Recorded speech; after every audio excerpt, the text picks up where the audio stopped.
ஆனா அண்ணாமலை அவர்கள் செய்கிறாரான்ற மாதிரி தகவல் வருது இல்ல. இப்ப கொடி வருது, வேற கட்சியை ரெஜிஸ்டர் பண்ணிட்டாரு. இன்னும் யூடியூபர்ஸ் எல்லாம் நிறைய பேசிருக்காங்க. பாரு, ஜனவரியில் அவர் கட்சி தொடங்குகிறார், கட்சியின் பெயர் இதுதான், பேசியிருக்காங்களா இல்லையா? இப்போ 1000 பேர் 1000 பேசலாம், அதெல்லாம் உண்மையாயிடுமா? அவரு கட்சி ஆரம்பிக்கிறார், கொடி ஆரம்பிக்கிறார் அப்படின்னு ரொம்ப நாளா சொல்லிட்டு வராங்க. அக்டோபர்ல சொன்னாங்க, நவம்பர்ல சொன்னாங்க, டிசம்பர்ல சொன்னாங்க, மார்கழி மாசம் போட்டோம்னு சொன்னாங்க, பொங்கலுக்கு அப்புறம் சொன்னாங்க. இதெல்லாம் நீ என்ன ஒண்ணா சொல்லிட்டு போலாங்க.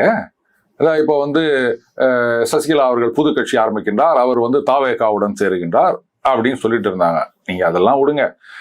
இவ்வளவுலாம் சொல்றீங்களே, ஸ்ட்ராங்கான கட்சிகள்லாம் எங்களோட சேர போறாங்கன்னு சொன்னாங்களா? அதுக்கு என்ன பதில் சொல்ல போறீங்க நீங்க? அந்த சூழ்நிலை இருந்ததா இல்லையா? அவரு வரேன்னு சொன்னாரா அவங்க கிட்ட? தாவேகால இருந்து நாங்க பாஜகவோட, பாசிச பாஜகவோட சேர்றோம் அப்படின்னு ஏதாவது ஒரு சமிஞ்சை குறியீடு காமிச்சாங்களா? பாசிச பாஜக என்ன சொல்லுங்க, அதிமுகன்னு சொல்லுங்க. நான் சொன்னது பாஜக தலைவர் பேசினது.